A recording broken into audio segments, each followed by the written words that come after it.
Check.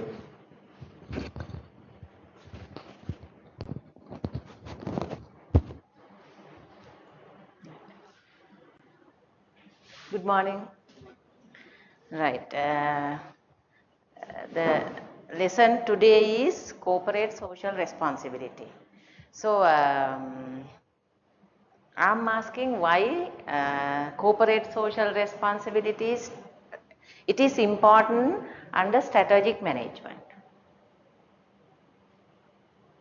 Why we talk about corporate social responsibility under strategic management? Why it is important for strategist or corporate strategist?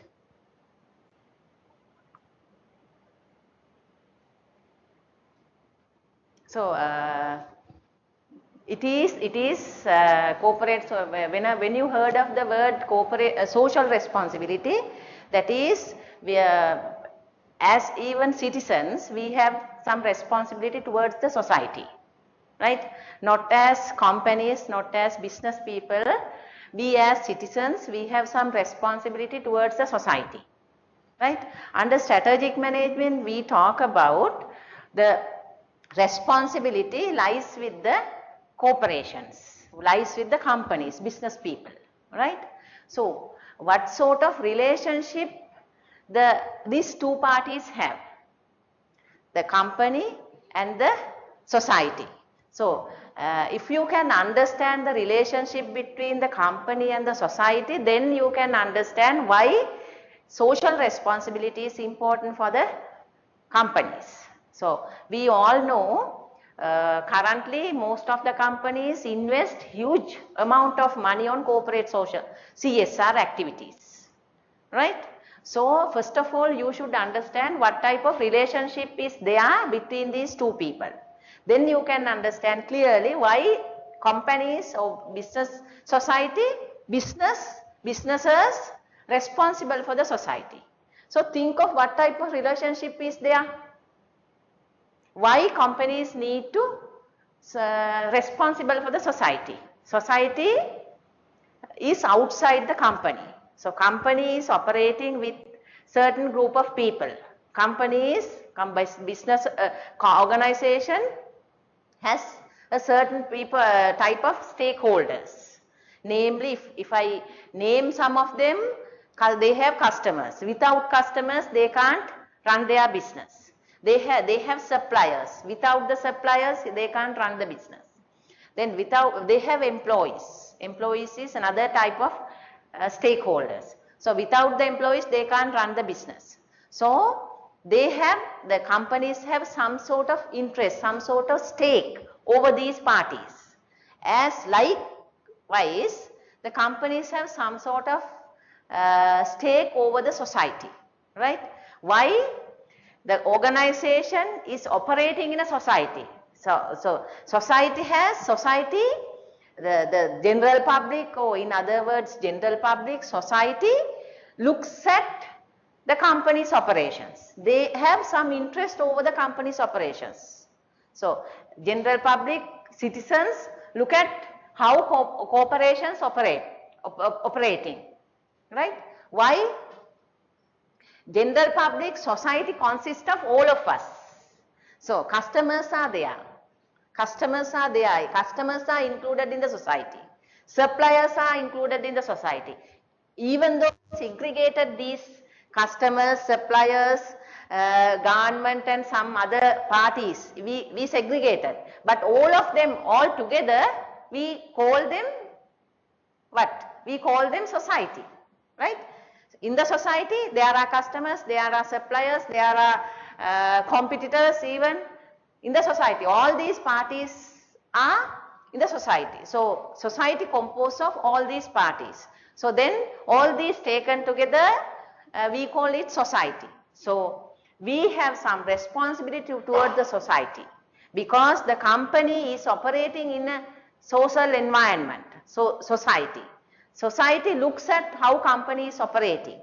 So, society has general public, citizens have some interest over the company's operations. So, then the strategist or the decision makers, strategic decision makers have to consider the interest of the society, because their decisions influence the society, and also the activities of the society.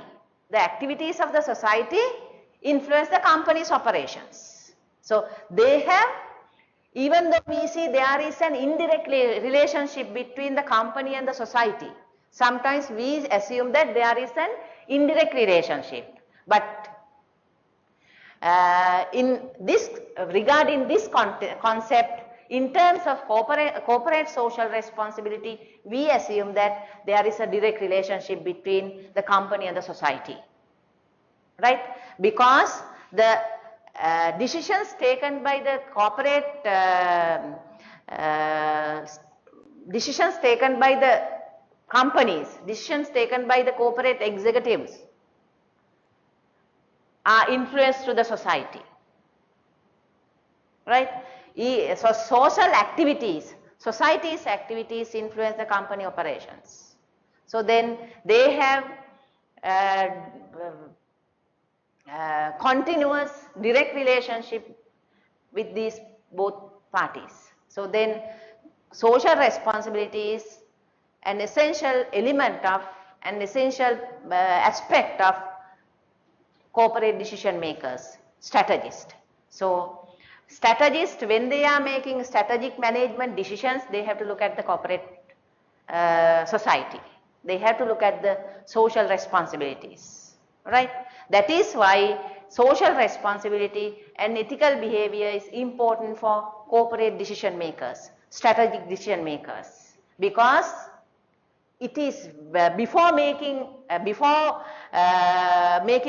corporate decisions, before making strategic decisions, they have to look at the society. They have to look at the society's well-being. They have to concern about the society, because these decisions may affect the society.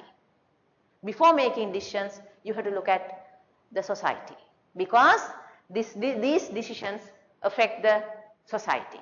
Then they will make certain, they will intervene with the company's decision making. Sometimes they will start certain activities against the company's decisions, right? So first of all, that is why we taught this lesson before starting the strategic decision making process, right? After that we will discuss about the decision making, strategic decision making process. Before starting the strategic decision making process, we should understand what type of relationship is there between the society and the company, and what type of responsibilities there are towards the society from the company, right? So, and the other important thing is, organizations are open systems. If you look at from the systems perspective, from the systems perspective, we all agree that companies are, organizations are open systems. What do you mean by open system? What is an open system?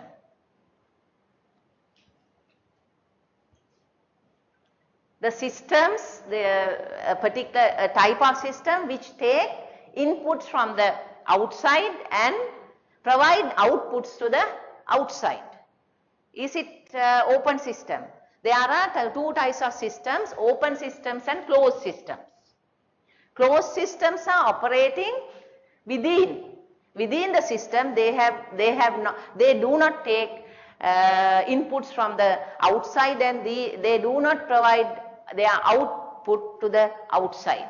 So they are operating as closed systems, no interaction from between the outside with the outside, right? But we agree that companies are open systems. That means organizations take out inputs from the outside environment, and also the companies produce their products or services to the outside. At that aspect, organizations are open systems. So if organization is an open system, they need inputs from the outside. Then our inputs are taken from the environment. again outputs are put to the environment. So then they have continuous relationship with the outside or outer environment. So then society is the outside. Society is the outside. So then we have some responsibility towards the outside environment.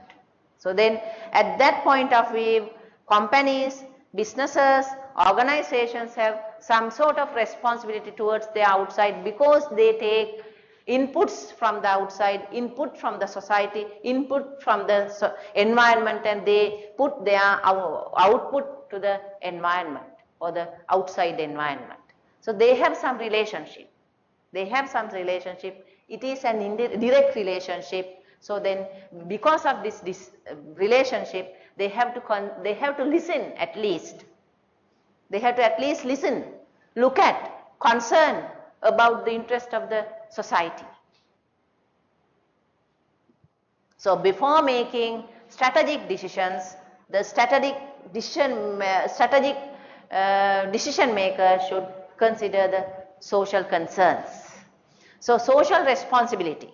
So now you know why social responsibility is important for strategic decision makers. What is the relationship with strategic decision makers and society? They have some stake towards the society. So look at what social responsibility is. We generally call CSR, right? There is a term called social responsibility. There is another term called corporate social responsibility. What is the difference between social responsibility and corporate social responsibility? We all citizens, we have some social responsibility. It's a general term. But here we talk about corporate social responsibility, that is social responsibility of corporations.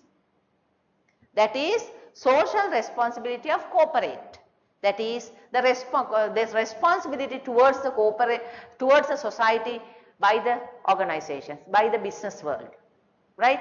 So corporate social responsibility is the responsibility of the business people, business society. Understood?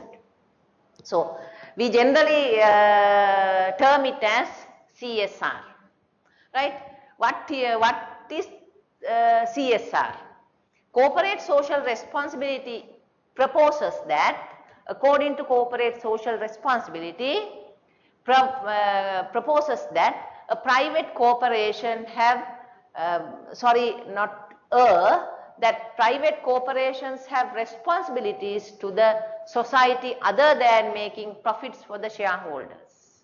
So it is the general meaning. So organizations have responsibility towards the society other than making profits. Why they make profits? Corporations make profits for the shareholders. They want to satisfy that is the main purpose of a company or corporation. They want to satisfy their shareholders. Otherwise, they will not permit them to run the business. If the shareholders do not satisfy with the company, they may decide to shut the company. So first of all, they have to look at the shareholders. So while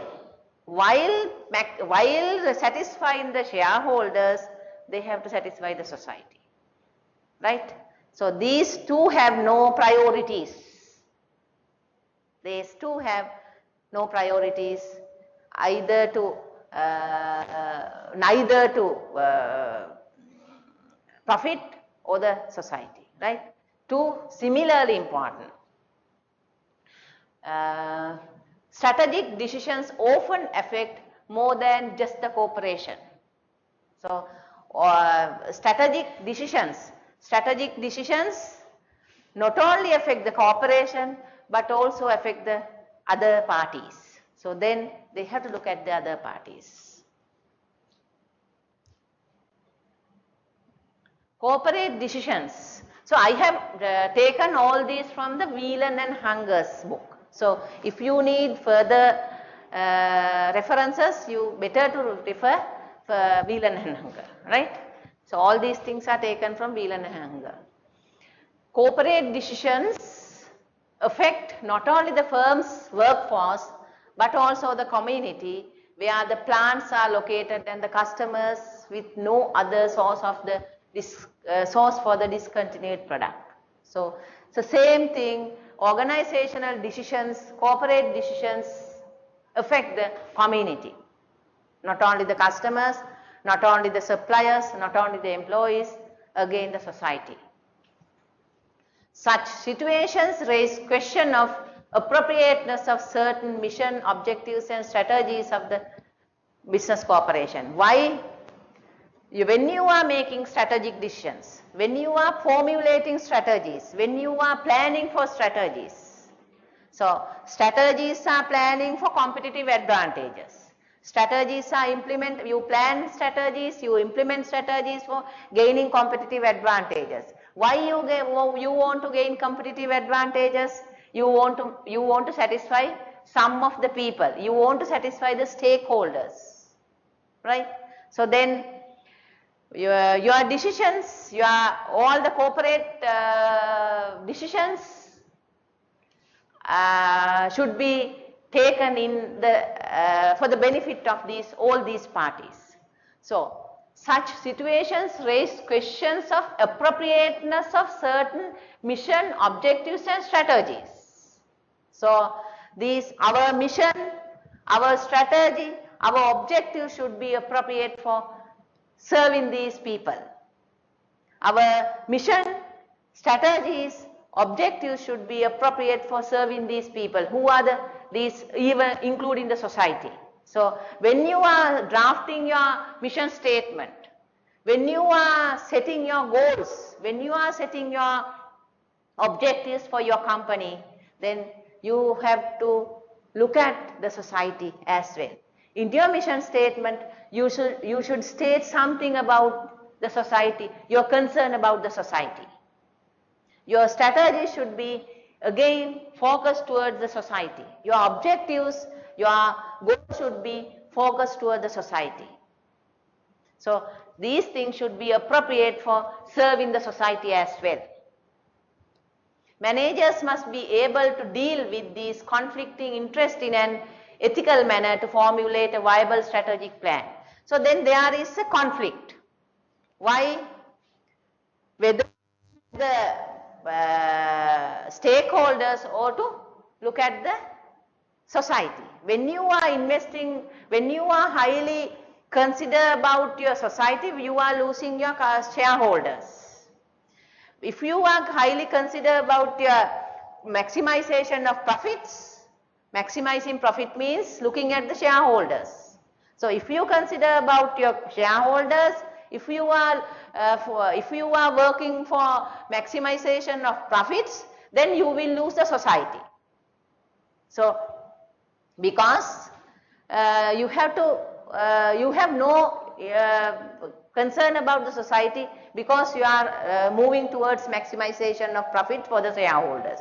So then there is a conflicting interest, whether society or whether to look at shareholders.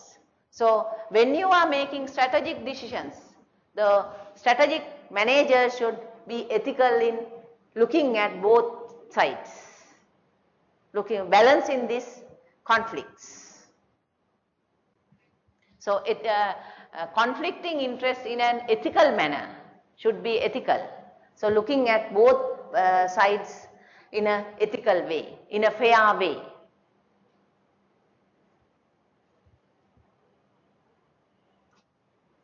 So responsibilities of a business firm. So there are two different views. So even earlier, even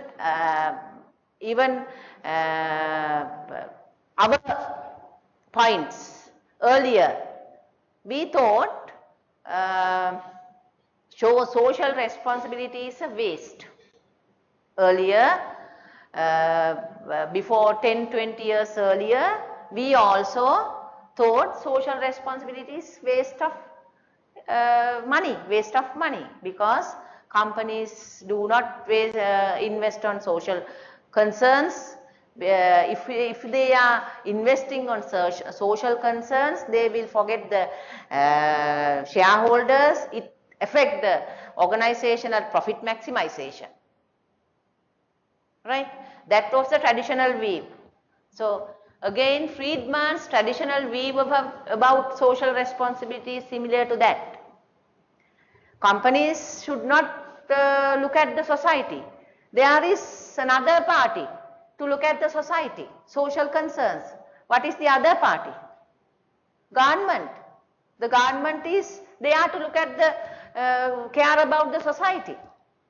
The government is there. So that is the responsibility of the government. Government should look at the society's concern, should preserve the society, should preserve the environment, should look at the minorities, should look at these social concerns. So government is there. It is not the business of the company. So that was the traditional view. That was the traditional view. Companies should do their own business. They have to engage their own business. They have to maximize their profit. They have to satisfy their shareholders. Then that is their business. That is their responsibility. They have to look after their own scope. They have no interaction. They have to no concern about the society. Government will look at the society. That is the responsibility of the government, right? That was the earlier traditional view about social responsibility. So Friedman's traditional view of social responsibility says primary goal of business is profit maximization. That is the primary goal. So companies should look at their own operations. They have the scope. They have no concern about the others. They have to look at their own operations and should maximize their profit. He argues against the concept of social responsibility. He says no such concept called social responsibility. There is no such concept called social responsibility. Social responsibility is lying with the government or some other interested parties. There are NGOs, there are some other groups who are interested in the society's activities. That is not the scope of the companies. They are the corporations concerned about the profit maximization. They argue against the concept of corporate social responsibility. It is, according to him, it is spending the stakeholders, shareholders' money. So he says it is spending the shareholders' money for the general society's interest. It is unfair. It is unfair because the company spend on some other party instead of the shareholders. It is unfair. It is unfair from the customer shareholders' perspective. Spending someone else's money on social interest. So according to Friedman, he says it is spending the shareholders' money for the general society's interest. It is unfair.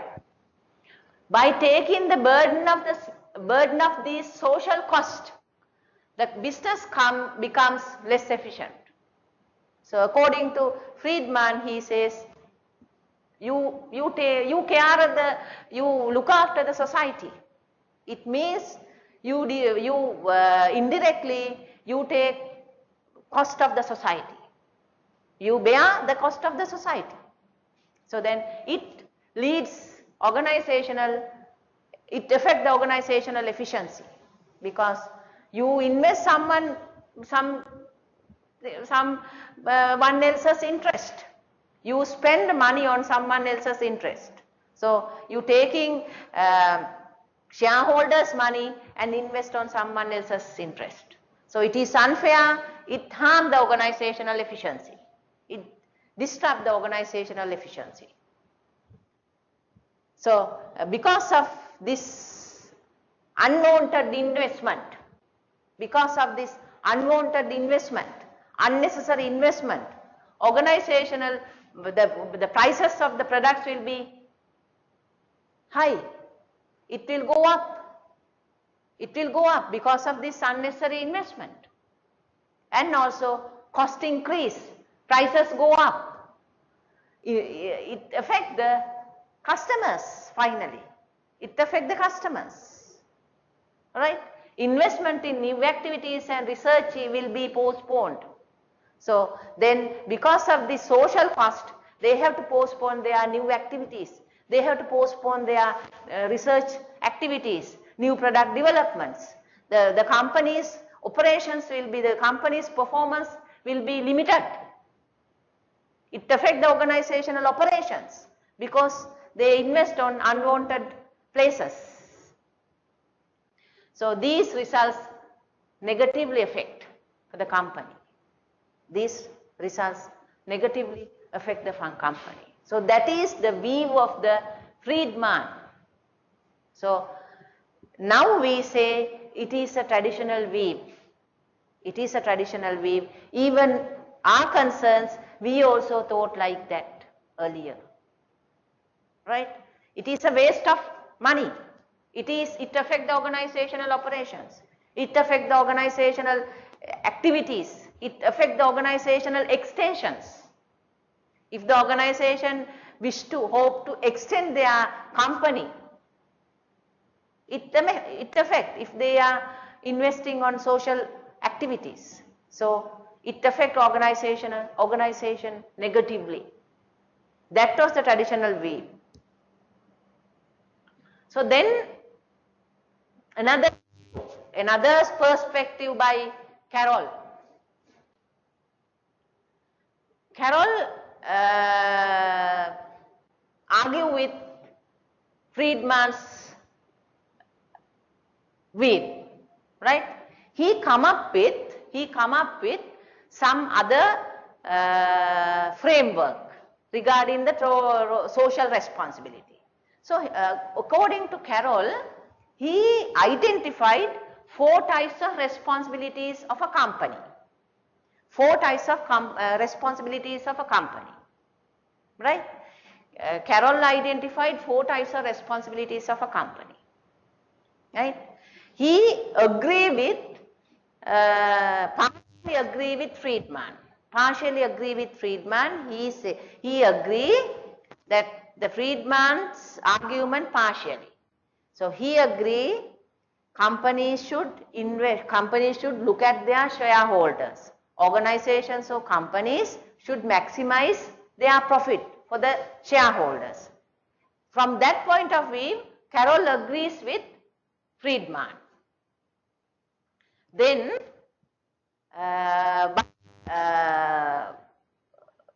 accepting partially Friedman's ideas, Carroll identified 4 responsibilities. First one is economic responsibility. It is similar to profit maximization, right? Economic responsibilities, from that perspective, he agrees with Friedman, right? Economic responsibilities means to produce goods and services of value to the society so that the firm can repay the creditors and shareholders. In other terms, satisfying the economic responsibilities. So they should produce products and services that with value, that has value. They should produce products and services that has value to the society, right? In terms of a business firm must first make profits. That means a company, a business firm should first make profits to satisfy the economic responsibilities. That is the first concern according to Carroll. Companies, organizations first maximize their profit by producing value, producing products and services with value. That is the economic responsibility. Then the second one, legal responsibility. It is, he looks at another aspect. Organizations have some sort of responsibility towards by adhering legal aspects. It is another type of responsibility. It is the companies have to adhere the legal responsibilities defined by the government, laws and regulations. Companies are expected to obey these laws and regulations. It is another responsibility. They have to maximize their profit for the shareholders by producing products and services with value. So they have some economic responsibility towards their shareholders, and also they have some legal responsibility to obey the laws and regulations defined by the government. Another type of responsibility. Then the third type is ethical responsibility, that is to follow the generally held beliefs. So there is another responsibility called ethical responsibility. So in organizations, in the society, the organization should behave in an ethical way. Even it is similar to us. If we are living in a society, if we are living in a group, if we are living with others in other sense, if we are living with others, we have to behave in an ethical manner. Our behavior should be ethical, because we should not be harmful to the others. We should not disturb the others. That is our ethical responsibility. We have to have some ethics in interacting with others, in working with others, in living with others. Likewise, Carroll says organizations have ethical responsibilities. Ethical responsibilities. What are the ethical responsibilities? Generally held beliefs about behaviors. Generally held beliefs about behaviors. We generally know how to behave with others, how to talk to others, how to work with others. We generally have some beliefs. We generally have some beliefs. How to work with others, how to talk with others, how to behave with others. For example, say when you are traveling in a bus, there is generally held beliefs. There are generally held beliefs about our behavior. When you are sitting on a seat, you have to sit without disturbing the others. We have to get to your seat. So these are generally held beliefs about our behaviors. So as such, organizations also have some generally held beliefs about their behaviors. How to behave in the society, how to behave, for example, say when competing with your competitors, you have to be ethical. When you are serving your product to the customers, you have to expose, you have to communicate everything to the customers. You should not cheat the customer. So those are generally held beliefs. Those are not written in law. Sometimes these ethics, if once you clarify these ethics and once you pass these ethics comes as laws, timely, right? Understood what I am saying? These ethics sometimes comes as taken as laws, regulations, right? So there are some ethical behaviors, there are some ethical responsibilities lying with the companies, how to behave in the society, right? Example, society generally expects firms to work with the employees and the community in planning their layoffs. For example, say, when they planning for layoffs, what is layoffing? You want to talk to me. You want to even at least to answer my questions. What do you understand by the word layoff? Because you are not virtual students, you are physical students, then you have that freedom. You have that chance. Right? Mere listening is not active learning. So what is layoff? Layoff. It is a type of HRM practice. Layoffing is reducing the workforce temporarily. Reducing the workforce temporarily. Right? So organizations sometimes have to plan layoffs when their operations get contracted. Sometimes, for example, say time to time the petroleum corporation have some certain types of they have sometimes they have no material, enough material to operate their day-to-day operations.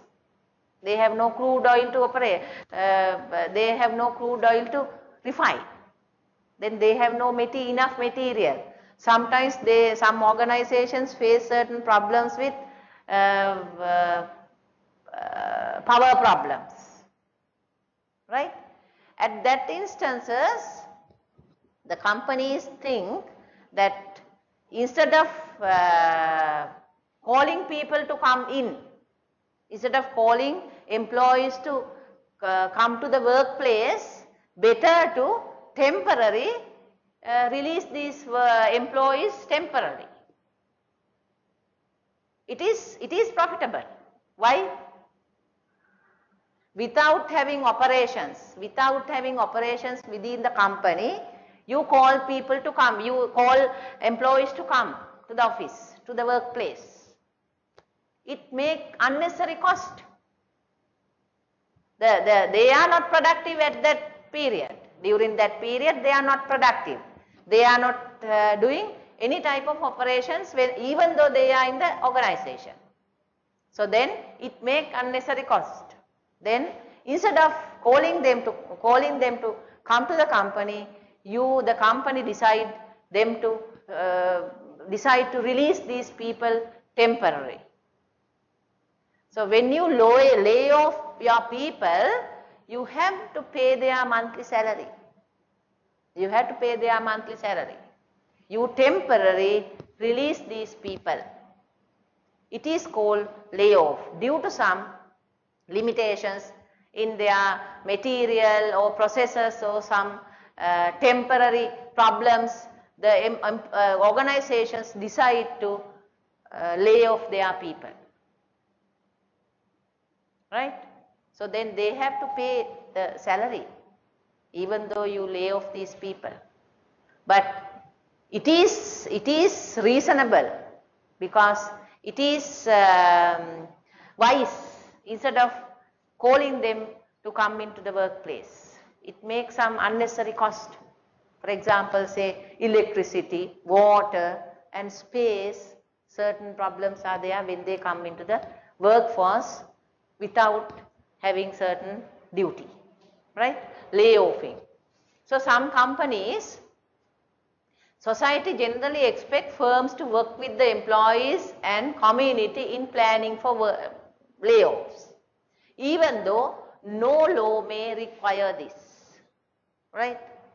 So the affected people can get very upset if an organization's management fail to act according to a generally prevailing ethical values. So when you are layoffing your people,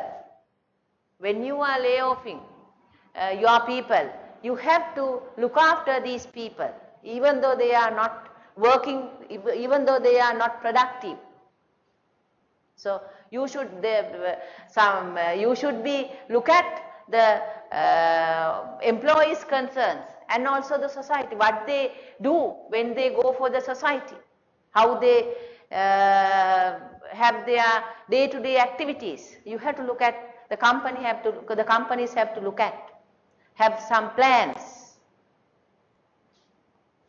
So it is the ethical responsibility towards the of the companies. So the difference between ethical and discretionary responsibility, there is another responsibility. Before that, I will tell discretionary responsibility. Discretionary responsibility. That is responsibility for voluntary obligations. Responsibility for voluntary obligations. So that is not it is not regarded as ethical responsibilities, discretionary responsibilities. Society do not expect these things, but ethical responsibilities society and other people expect.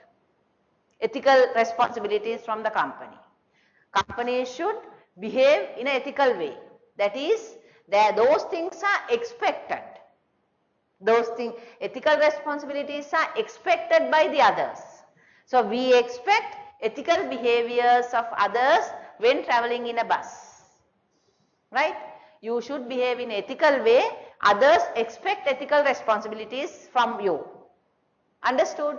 Others expect ethical responsibilities from you. But discretionary responsibilities others do not expect. Others do not expect discretionary responsibilities. Right? What type of responsibilities can you imagine as discretionary responsibilities? For example, say when you are traveling in a bus, what type of responsibilities can be taken as discretionary responsibilities?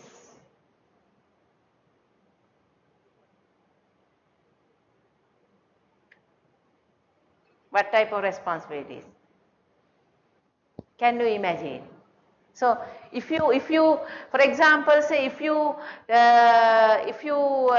are some damages on seats, so then you try to make some treatments on these damages, because you yourself have purely voluntarily, you voluntarily make some thing for these damages.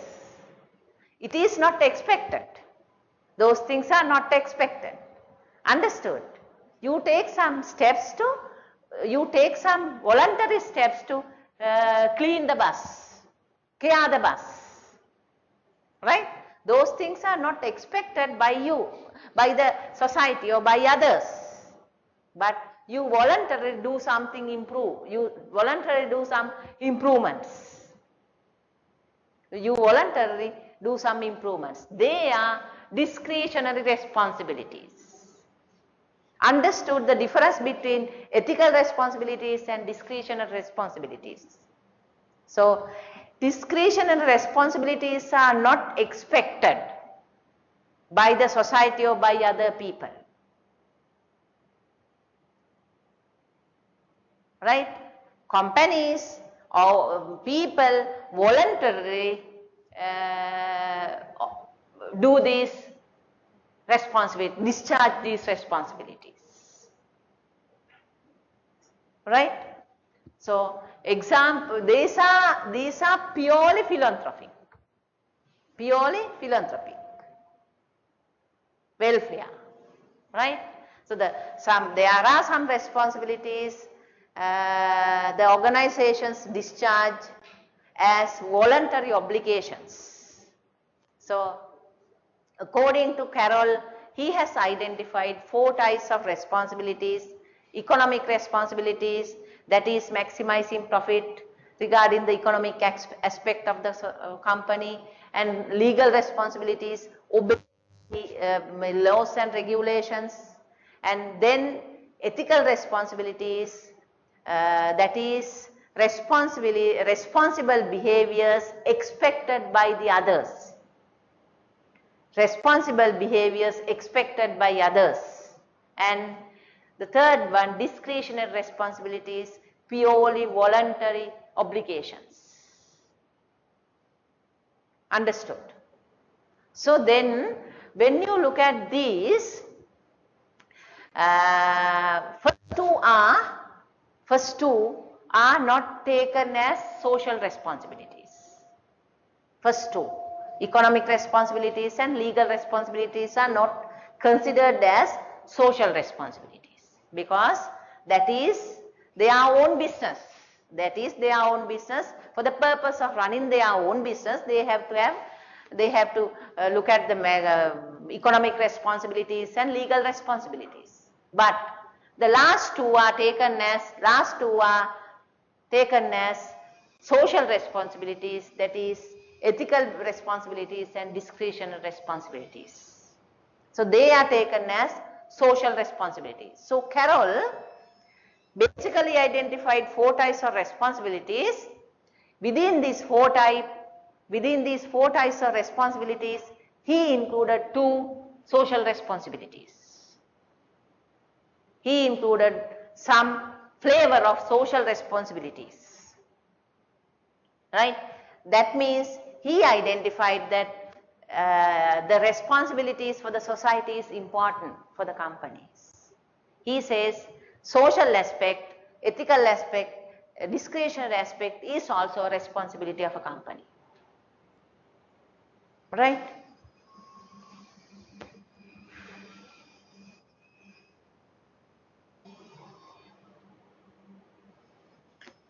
So Carroll lists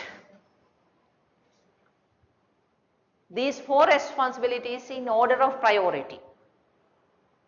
So he says there is an order of these responsibilities according to the priorities. According to the priorities, he arranged some order. So companies, business firm must first make profit.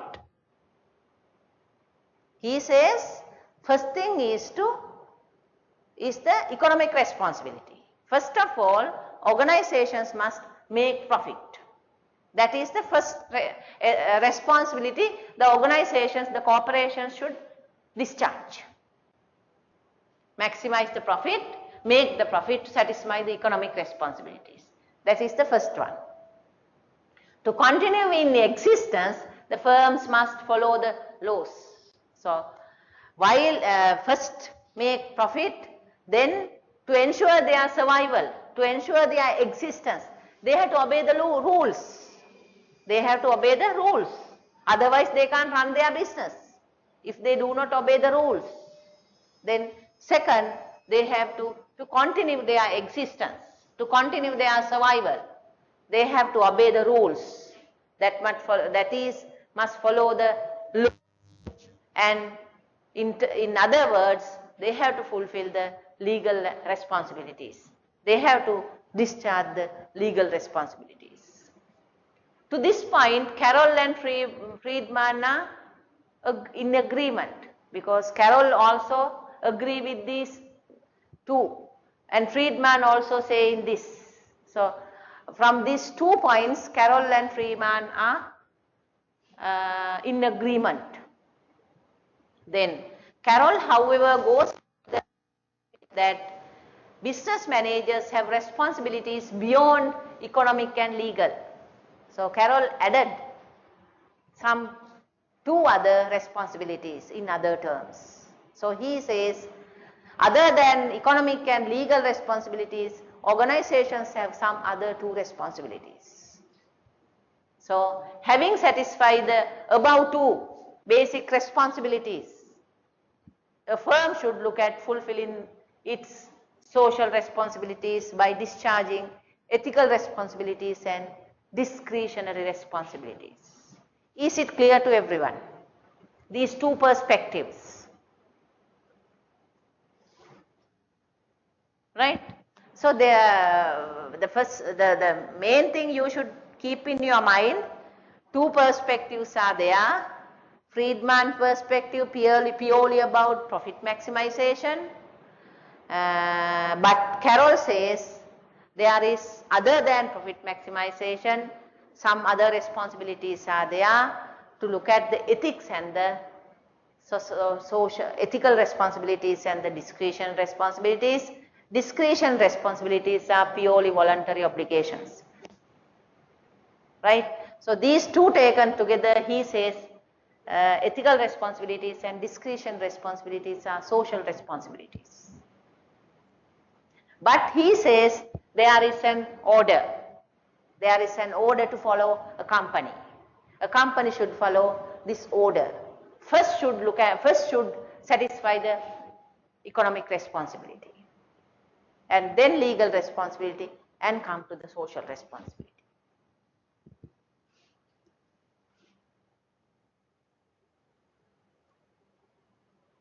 So social responsibilities therefore includes both ethical and discretionary, but not economic and legal responsibilities.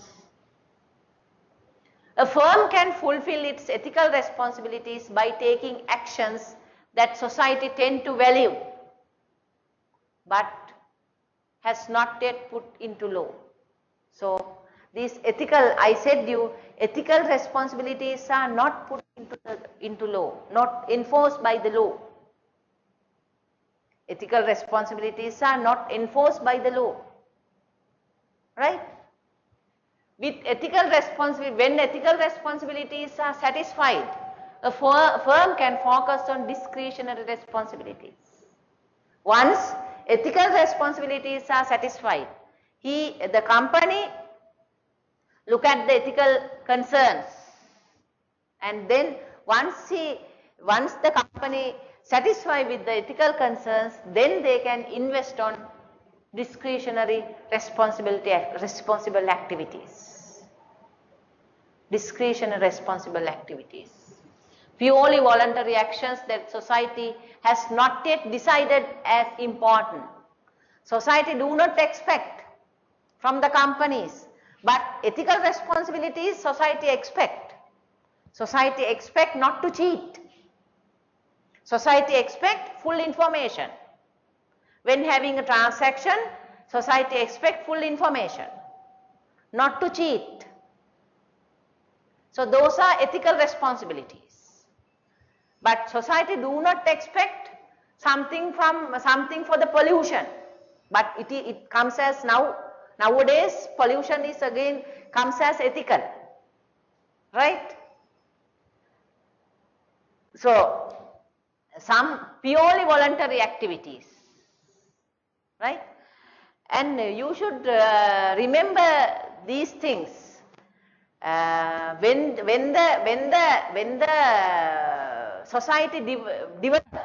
the society develops, these discretionary responsibilities are taken as ethical responsibilities. These ethical responsibilities are taken as legal responsibilities once the society develops.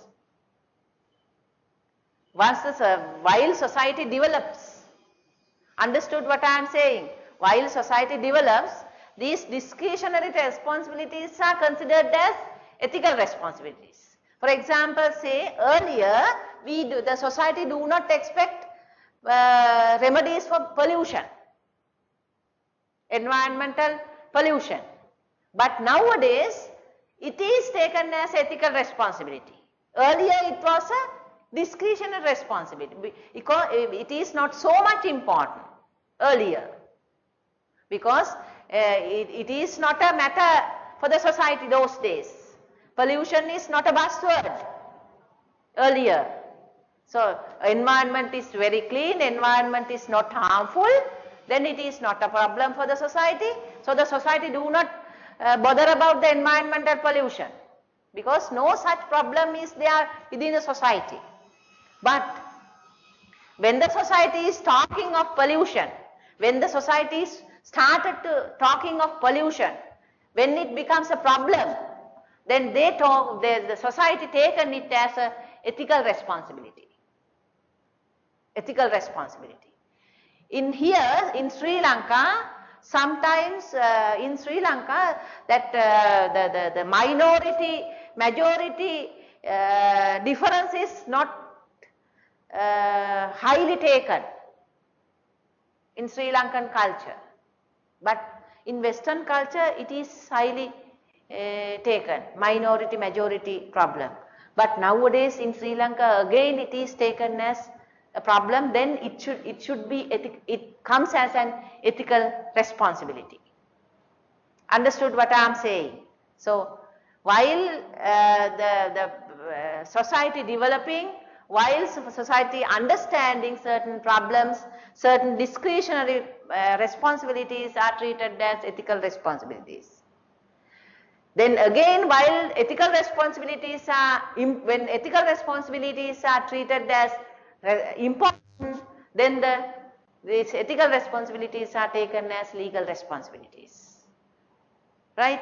Then now pollution, some taken as a legal responsibility. Pollution is taken as a more than ethical but than legal responsibility. So, there is an hierarchical progression.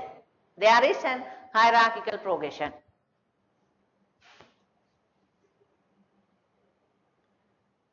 Carroll suggests that to the extent that business corporations fail to acknowledge discretionary or ethical responsibilities, society through government will act making them legal responsibilities.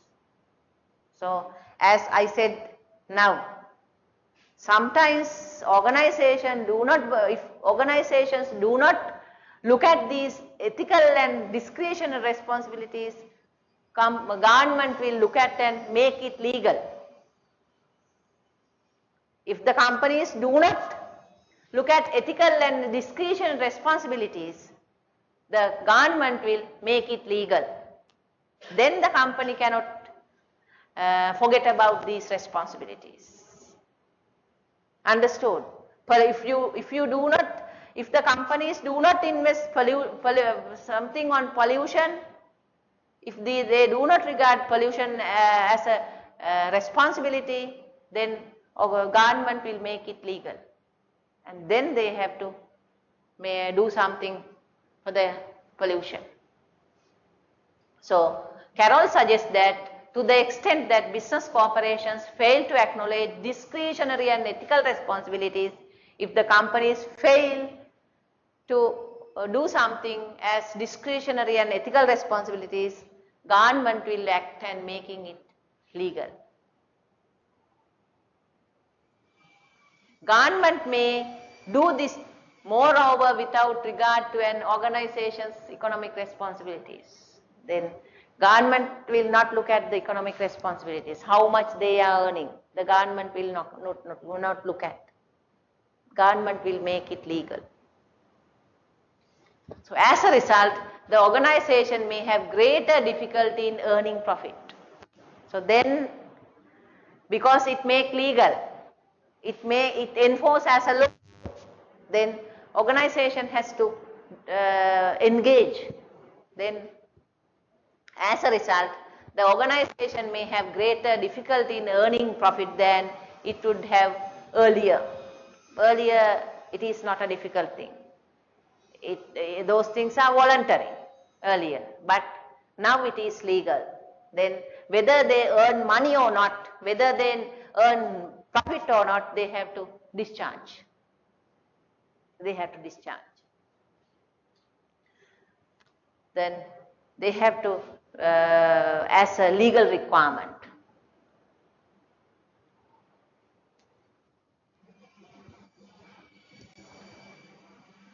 So, both Friedman and Carroll argue their positions based on the impact of the socially responsible actions on firms' profit.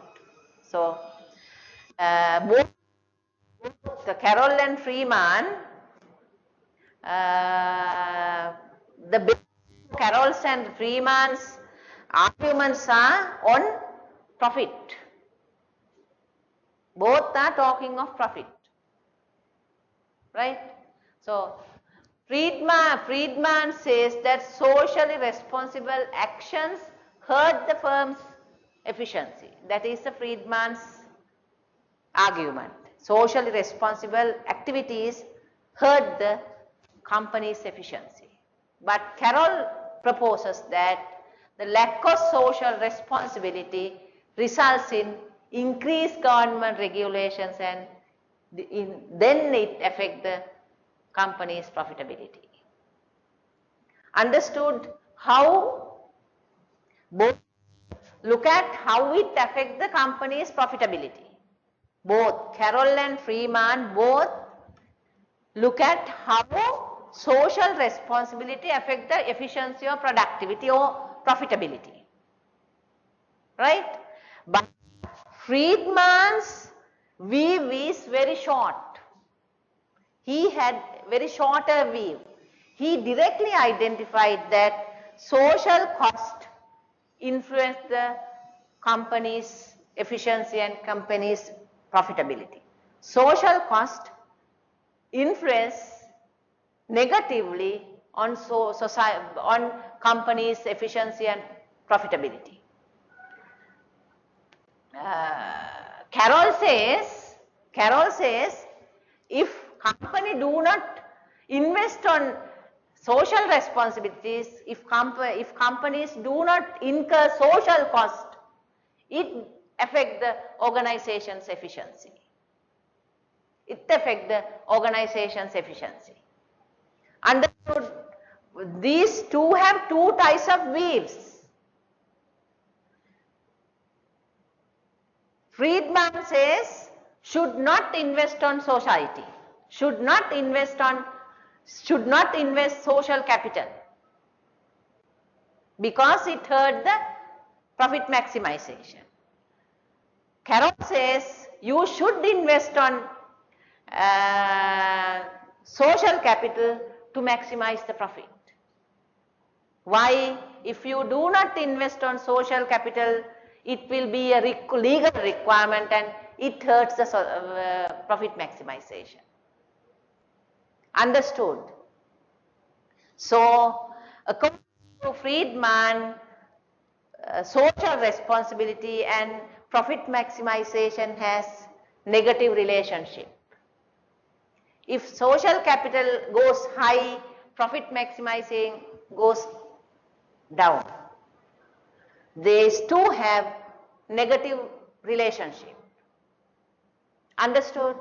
According to Carroll, when your social capital goes up, your profit maximization is also will go up.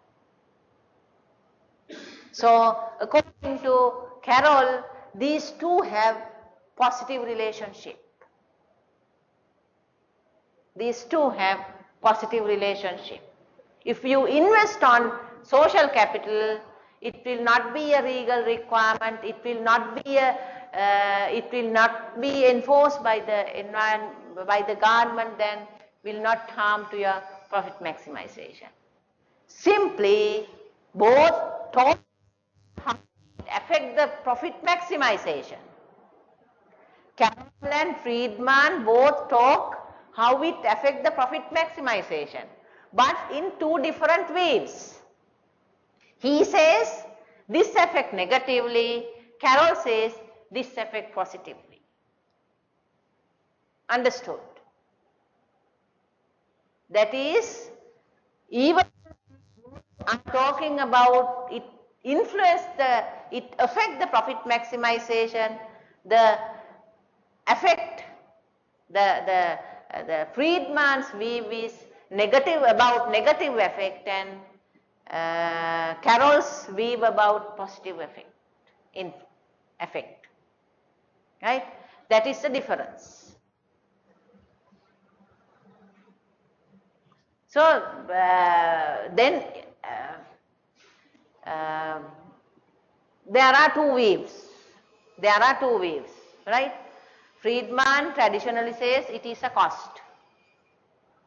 Carroll says it is not a cost. It is needed for maximizing profit. So, two contradictory views. Then the researchers looked at this point, 2 points. Researchers looked at these 2 points. Even today, our students do research on these two extremes. Whether social responsibility is a cost or a profit maximization strategy. Whether it is a profit maximization strategy or a cost. Again, two debatable ideas. So researchers started on these two ideas, right? So these are some of the research highlights about social responsibility and firm performance. The relationship between social responsibility and firm performance. So researchers started on these two arguments. So first one, a survey did in 2006 about from business executives across the world by McKinsey. McKinsey is a very famous company for what? McKinsey is a famous company for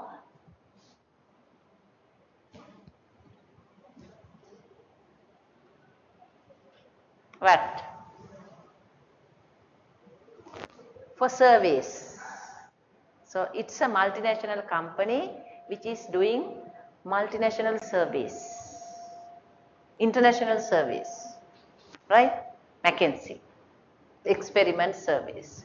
So McKinsey and company did a survey in 2006 with business executives, and revealed that only 16% felt that business should focus solely on providing the highest possible returns to the investors. Only 16%.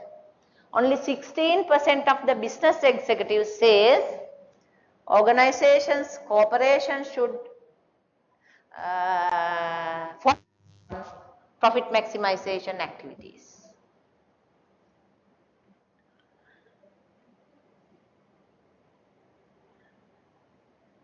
While obeying all laws and regulations, right? Contrasted with 84% of executives, 84% of executives who stated that business should generate high returns to the investors but balance it with contribution to the public. So McKinsey looked at the view about business executives. They looked at the view, general view about business executives on these two arguments. Whether businesses should focus on profit or profit plus society. Profit plus society. So 84 agrees with focused on profit as well as society. So majority accept that the majority of the business executives accept the view that organizations should focus their operations on profit as well as society. So then another research survey in 2007 of global executives by Economist Intelligence Unit. It is another research company, Economic Intelligence, found that percentage of companies giving either high or low priority. Then they looked at what the company priorities. The company priorities. High and very high priority to corporate social responsibility. The companies give high priority for the social responsibility. So that is 40% from had risen from less than 40% in 2004 to over to 50%. Right? In 2007, that was expected to increase almost 70% in 2010. So that is again implied that the interest towards social responsibility. Earlier, they only look at social responsibility. It has increased up to 50%.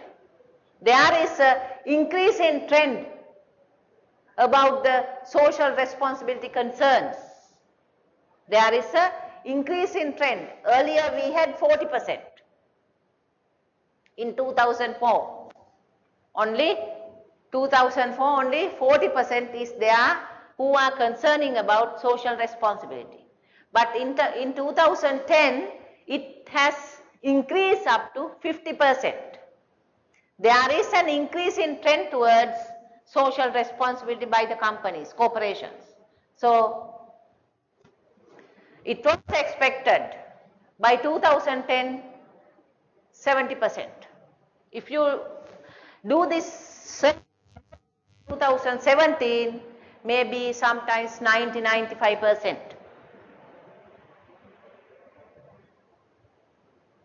So the interest about social responsibilities has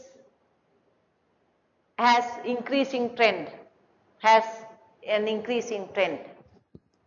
So your research also you can also carry out your own research surveys. What is the interest towards social responsibility by the corporations?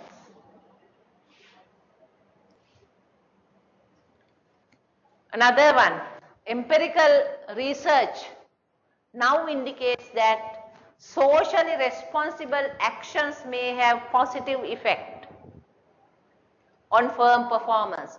Now, basically assume that social responsibility affect the firm performance. Social responsibility activities affect the firm performance positively. These research have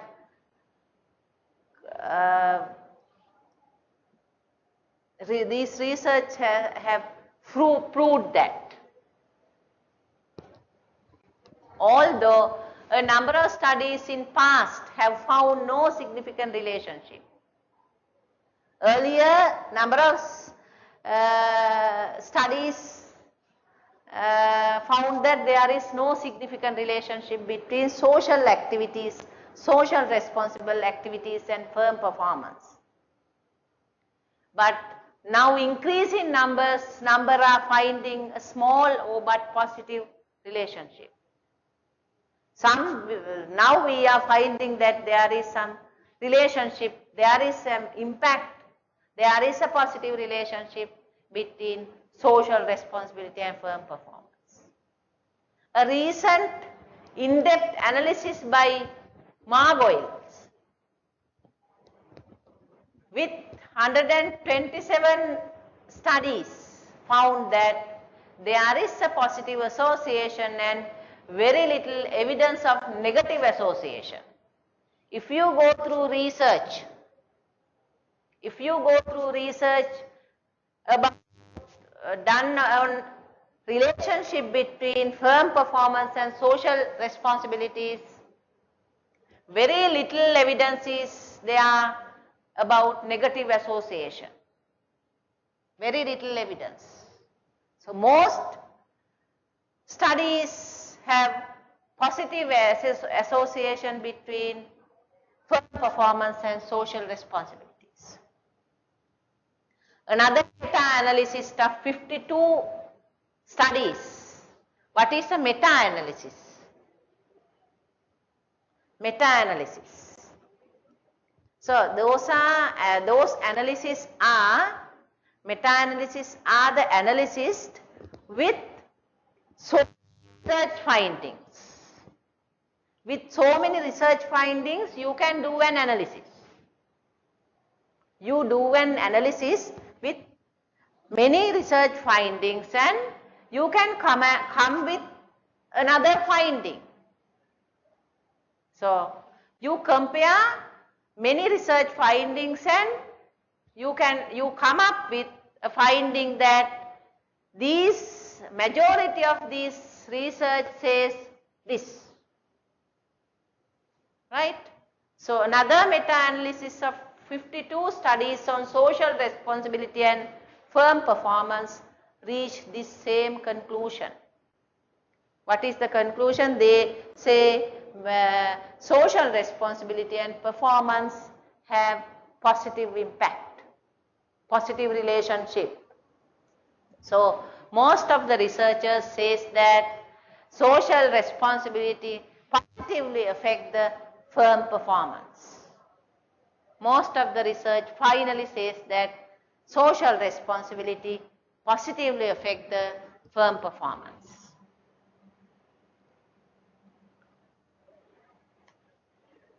So, according to Porter and Crema, social and economic goals are not inherently conflicting. So, they say social and economic goals are not inherently conflicting. So, these two goals are not conflicting goals. But Friedman says what? According to Friedman, he says these are conflicting. When you are investing on society, you lose your shareholders. You lose your profit maximization. So, Friedman identified these are two conflicting goals, but currently, nowadays, we realize that these two are not conflicting goals.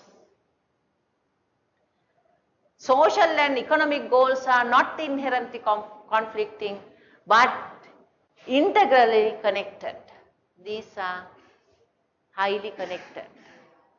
So, it is again that disproving the Friedman perspective and proving the Carroll's perspective. The researchers now proving the Carroll's perspective. Carroll says they are connected. Being known as a socially responsible firm may provide a company with social capital. So, it is providing social capital. The goodwill of key shareholders. So, if you incur on social capital, it will increasing your own goodwill. It is increasing the company's goodwill when you are investing on social capital. Understood? So, for example, say a company highly invest on reforestation, highly investing on reforesting. It improves the company's image, goodwill. It improves the company's goodwill that can use for competitive advantages. So, it is a competitive strategy that goodwill can be used for competitive advantages. It is an asset. Now, you know, when you are keeping accounting, you treat goodwill as an asset. Intellectual, it is a what is called intangible asset. Intangible asset. So, when you are investing on social capital, when you are incurring social capital, you are improving your assets. You are improving your assets, right? That is favorable for competitive advantages. That is favorable for competitive advantages. Now the thinking is like that. Now the researchers are coming, finding that social responsibility is a competitive strategy. It is taken as a strategy now, not a benevolent activity, not a philanthropic activity,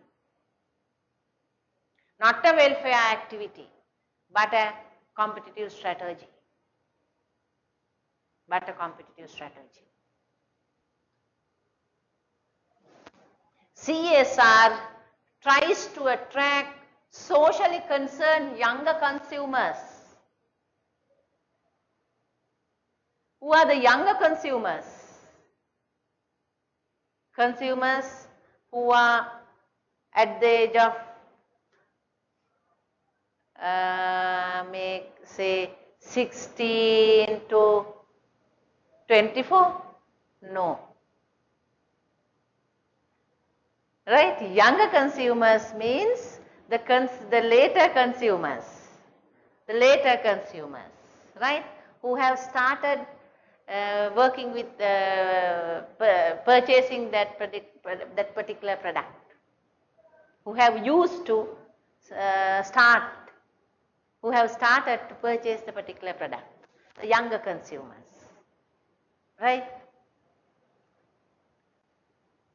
We are younger consumers for smartphones. We just started to purchase smartphones. So, we are younger consumers for these smartphones in that sense, right? So, CSR tries to attract socially concerned younger consumers by offering brands, different brands from companies that it can boost ethical track records. So, then you can boost the ethical track records by concerning these younger consumers, because they are the people, these younger consumers are is the segment that are very strong. They are approaching your product. They are the customers, they are approaching your product. If you lose these people, you will be losing many potential customers, right? So then can boost ethical track records and community involvements. If you attract these people, you can have very powerful segment of segment of customers. So in 2004, a study conducted by the strategic marketing firm called Cone Incorporation, 8 out of 10 Americans said that corporate support of social causes helps earning their loyalty. So, customers are loyal to the companies. Customers are loyal to the companies if they discharge their social responsibilities. In other terms, if the companies support social issues, it boosts the customer loyalty. So, in other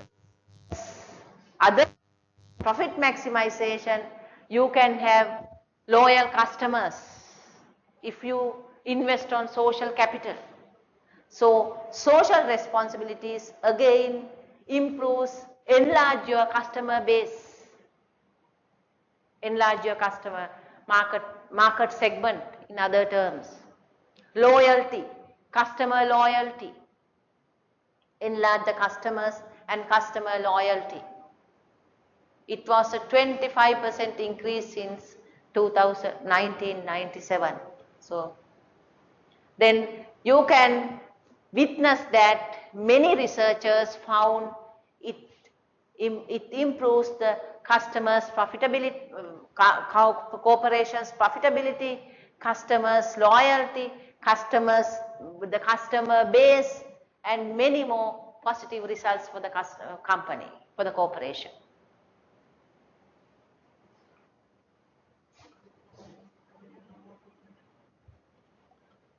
So, being socially responsible does provide a firm more positive overall reputation. Again, the company's reputation also improves.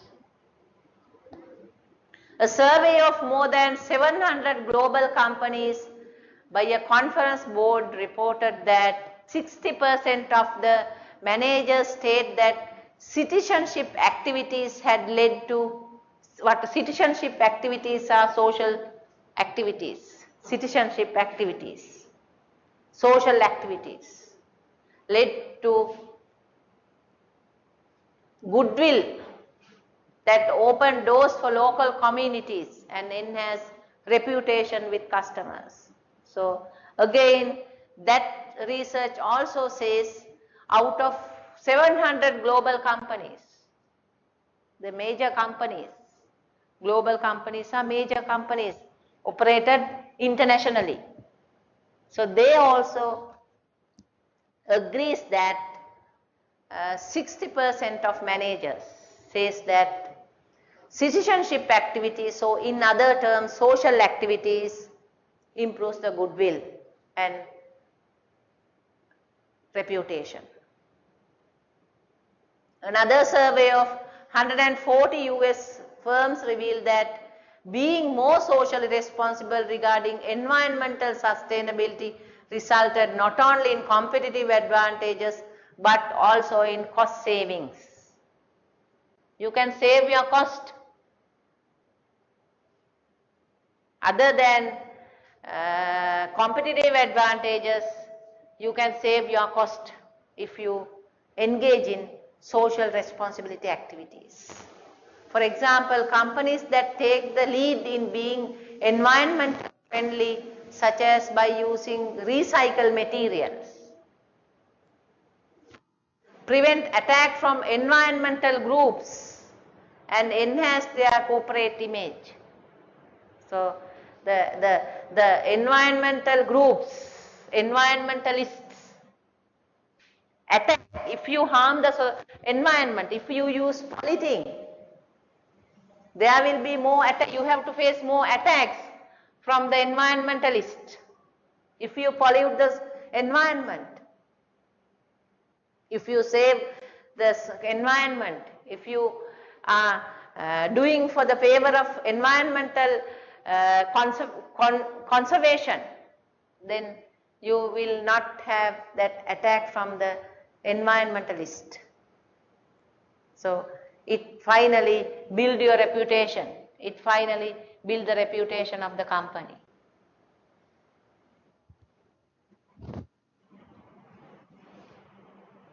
So looking at these, most of these research studies, you can conclude that social responsibility gives the companies positive results, competitive advantages, reputation, cost savings, profit maximization, and image building, loyal customers, and so on. So that means there are advantages. There are advantages of socially responsible activities. These are some of the advantages of socially responsible activities. So you can enable to charge premium prices and gain brand loyalty. So you can sometimes charge premium prices. You can, because why? For example, say think of Odell, right?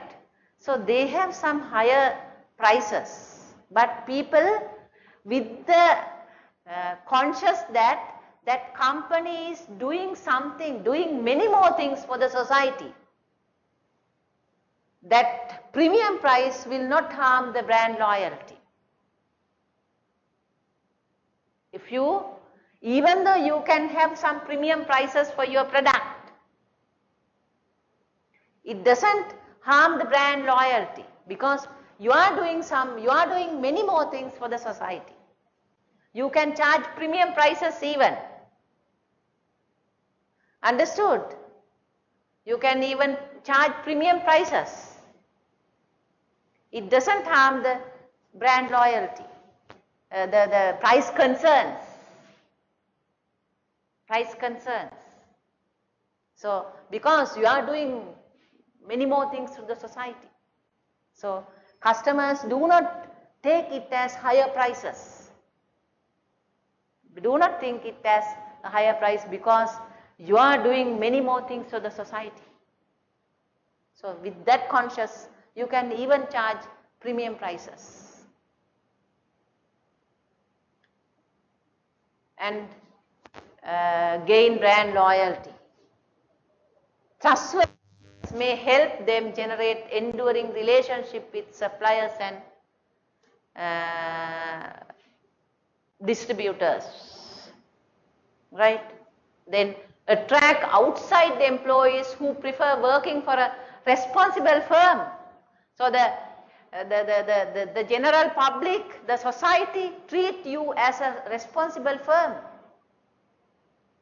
Even the government and outside competitors, everyone looks you as a responsible firm.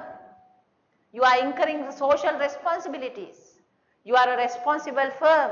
Then you can attract people, good human, excellent human capital. Because of these socially responsible activities. And they are more likely to be welcomed into the foreign country. You can welcome into foreign countries, and also they can utilize the goodwill of public officials for support of difficult times. When you face certain difficult times, you can get the support of the government as well. For example, say you are a good, your company is a good player in social activities. Even though you have to face certain difficulties, difficult times. So maybe you are incurring losses. Then you can get the support of the government even, because you are a good player at social activity. You were a good player at social activities those days. Then you can get the support of government.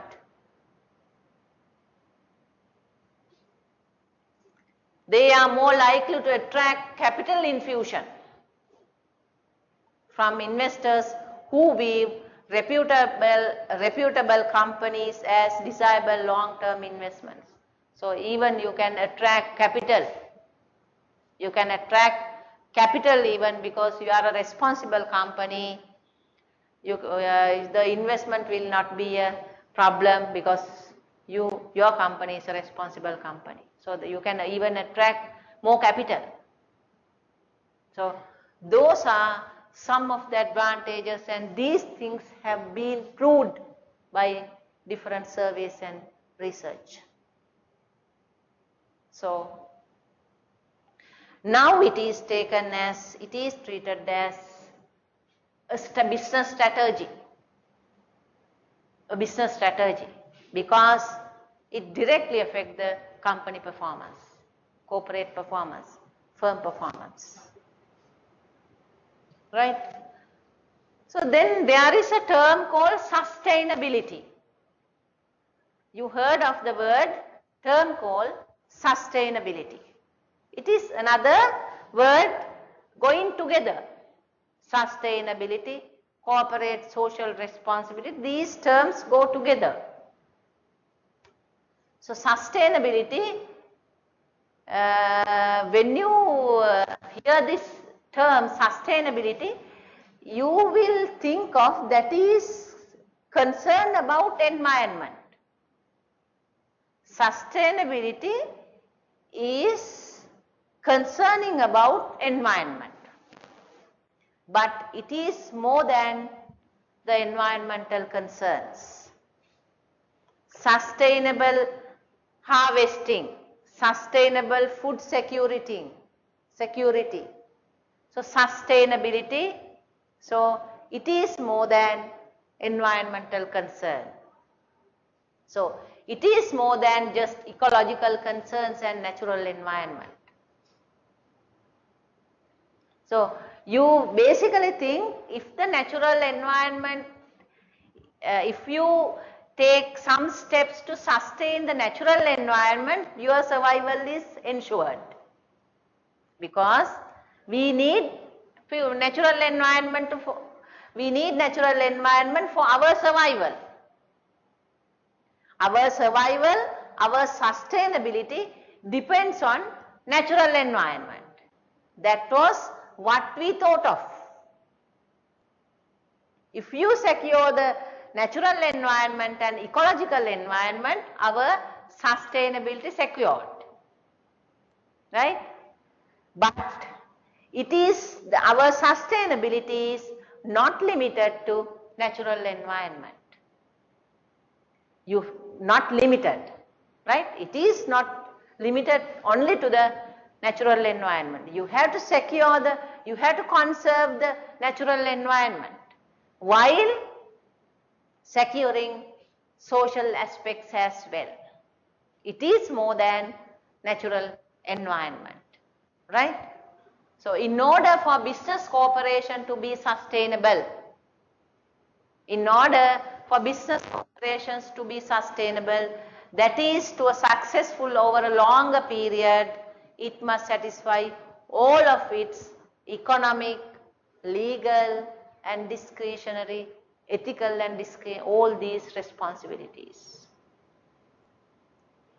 In that sense, I am not devaluing the concerns about natural environment. You have to keep this thing in your mind very clearly, right? Keep this thing in your mind. It is not devaluing the natural environment.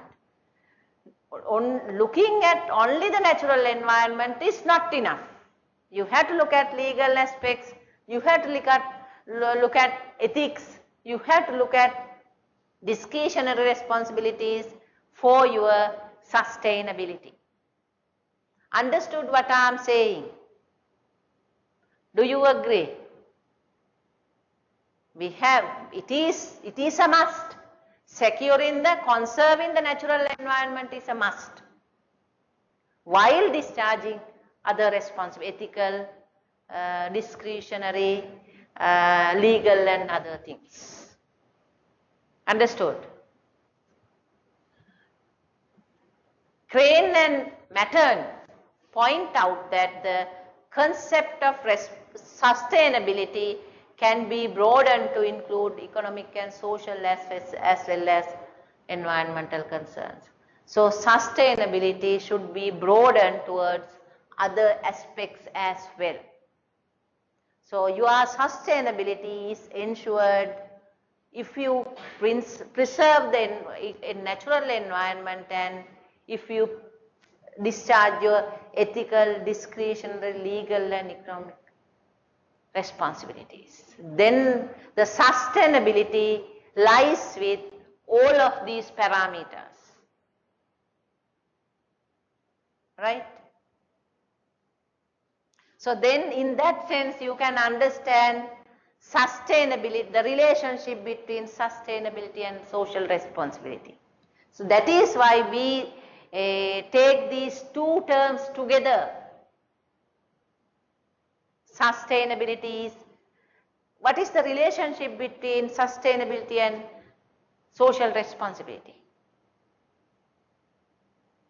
Can you think of the relationship between sustainability and social responsibility?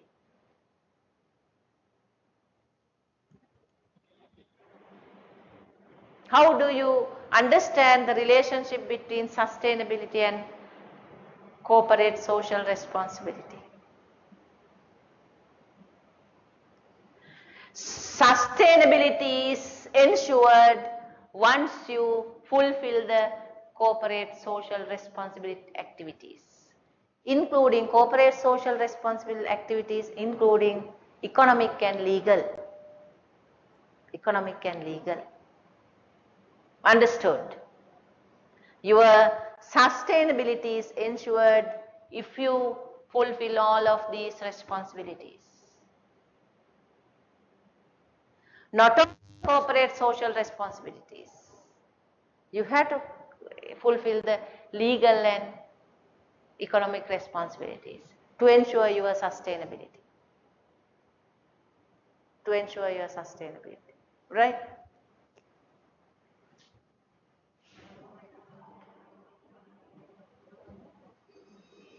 So who are the corporate stakeholders? Corporate stakeholders.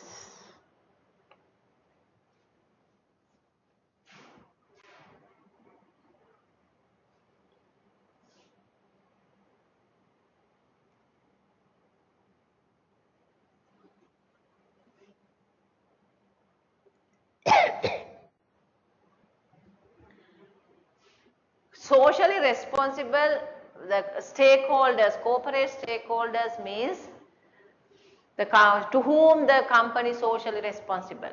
To whom the company is socially responsible. Right? The corporation's task environment include large number of interested parties. So, if you look at if you analyze the environment,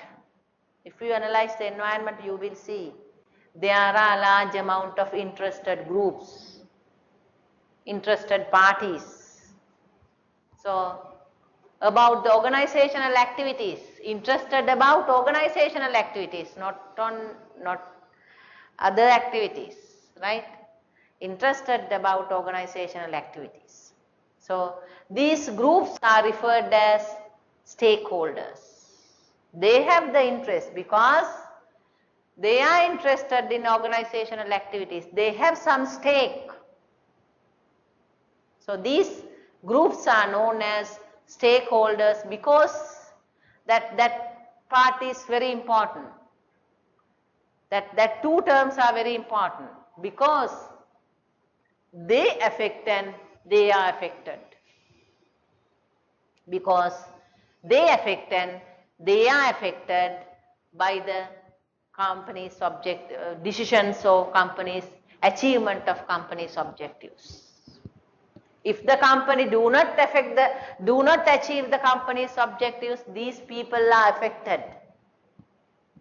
These stakeholders are affected if the company do not achieve their objectives. And also, these people affect the achievement of company's objectives. These groups affect the achievement of company's objectives. For example, say distributors, suppliers, customers, employees affect the company's achievement of objectives. If they do not purchase, if they do not supply, if they do not distribute the products, if they do not promptly supply the supplies, the achievement of objectives will be in a question. Again, companies' achievement of objectives affect them. How? If the company incur continuous losses, they will not getting money. Their business, they can't have good business relationships. They have to go with another, they have to turn back in other terms. So then there is a both way relationship, both way affect. They affect and they are affected, right? So stakeholders have two-way affection. These groups are referred as stakeholders and they are affected and they affect the achievement of company's performance objectives.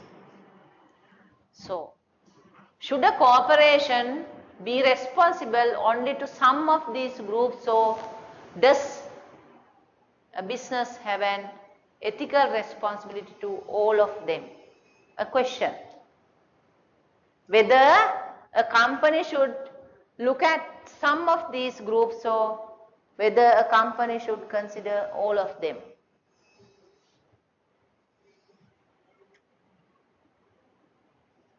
So what is your answer?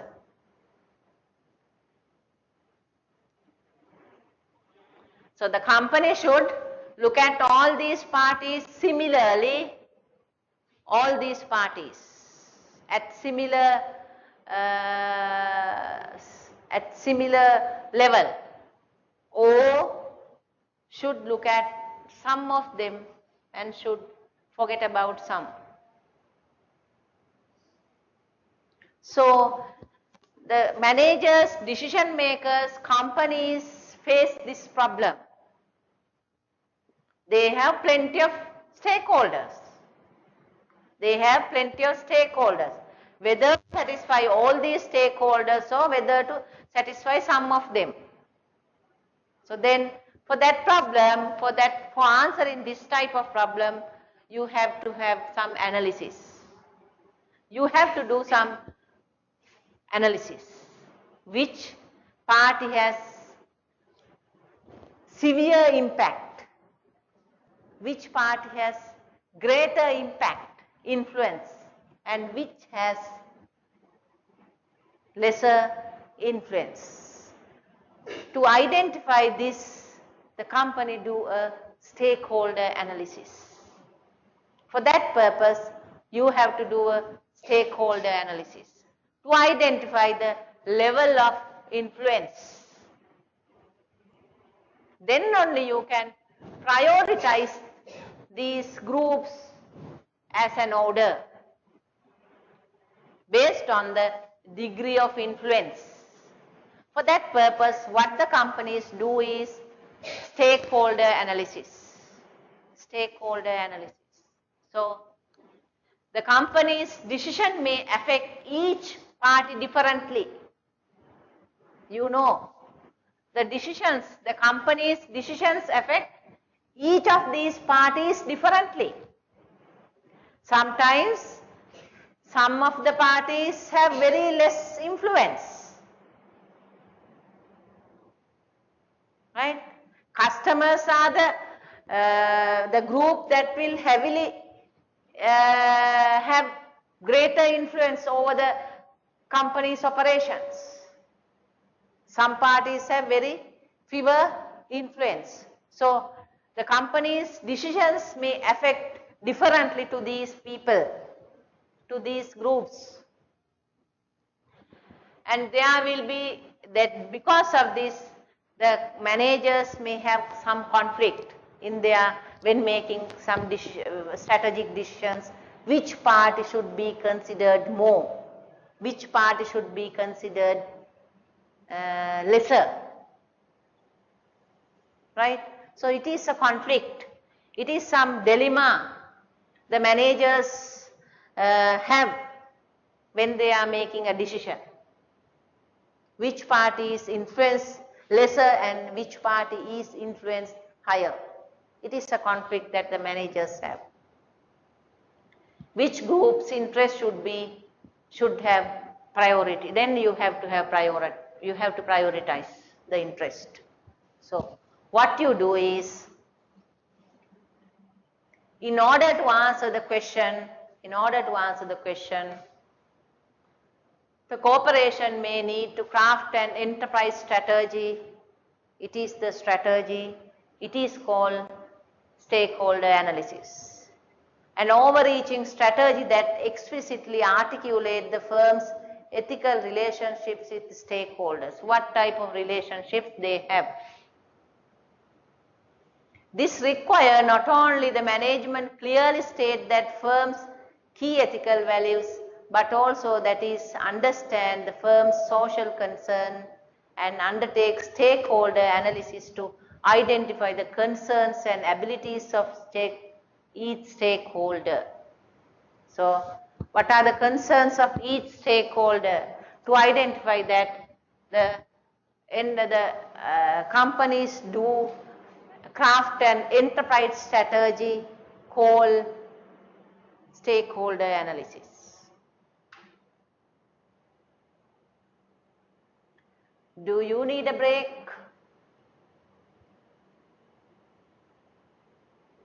Or continue? What is your idea? Continue. Right. So, how do you do a stakeholder analysis? What is stakeholder analysis? Right? Stakeholder analysis is the identification and evaluation of corporate stakeholders. Right? Through the stakeholder analysis, you identify your corporate stakeholders and evaluate their concerns. You identify your stakeholders and you evaluate how they concern, how they influence the impact of their activities. So, that is what you do under stakeholder analysis. Step 1, Step 1, identify primary stakeholders. Identify the primary stakeholders. So, there are plenty of actors around you as stakeholders. So, out of them, you have to identify the primary stakeholders for your organization's operations. Primary stakeholders, those who have direct connection. So, the primary stakeholders have direct connections. How you identify the primary stakeholders is looking at the direct connection, looking at the link with the corporation. What type of link they have, if they have direct connection, then they are the primary stakeholders. So, the primary stakeholders who have a direct connection with the corporation and who have sufficient bargaining power. So, primary stakeholders have sufficient bargaining power. They have strong bargaining power. For example, say customers, they have direct connection. If they stop purchasing your product, you are in a problem. They have a bargaining power. They have a bargaining power. So, see, these primary stakeholders have bargaining power, direct connection to directly affect the corporate activities. Primary stakeholders are directly affect the corporate activities. Usually include customers, employees, if the employees stop their working, direct connection and high bargaining power, strong bargaining power. Suppliers, shareholders and creditors. Usually they are taken as primary stakeholders. In the normal course of business affairs, the relationship between firm and each of its primary stakeholders is regulated by a written or verbal agreement. That is another way you can identify your primary stakeholders. There is some form of maybe a verbal or written agreement. Verbal or written agreement with these primary stakeholders, right? And law. Once problem is identified, negotiation take place based on a cost and benefit of each party. So, then that party, you can start discussions based on this agreement. So, primary stakeholders are the groups that have direct influence, that has direct connection and also sufficient bargaining power and have some formal or written or in verbal agreement with the company. That is how you can identify your primary stakeholders. Second step under stakeholder analysis is to identify the secondary stakeholders. So, those who have only an indirect stake in the corporation but who are also affected by the corporation's activities. They have no direct connection but indirect connection. They usually include non-governmental organizations.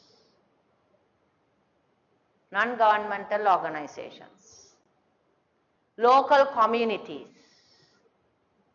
trade associations, competitors and government. Usually, because the corporation's relationship with each of these stakeholders is usually not covered by any written or verbal agreement, there is room for misunderstanding. So then, since there is no written or verbal agreement, there will be some misagreements, misunderstanding between these secondary stakeholders. What they expect is questionable, in other terms. What they expect from the corporation is questionable. It is there is no written or verbal agreement between these secondary stakeholders. So how they are acting, how the way they should act, the way the corporation should act is sometimes vague, not defined. For example, say communities, local communities, or NGOs or trade organizations. If the company has no agreement with these, how they affect this cannot be predicted. How they affect, how they react, how they act on organizational activities is questionable.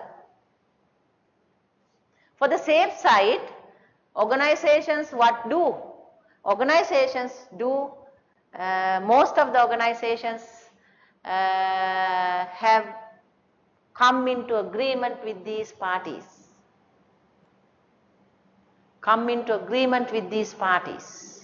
Then they can predict their behavior.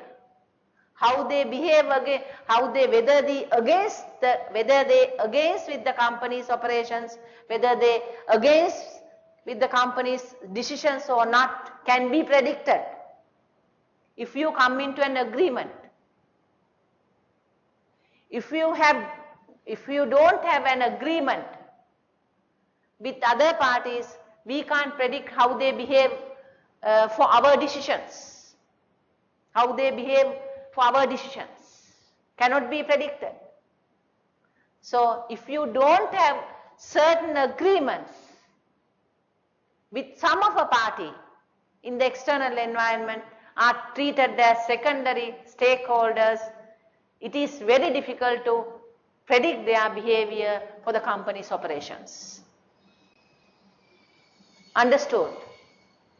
So here we usually taken non-governmental organizations, local communities, trade organizations as secondary stakeholders.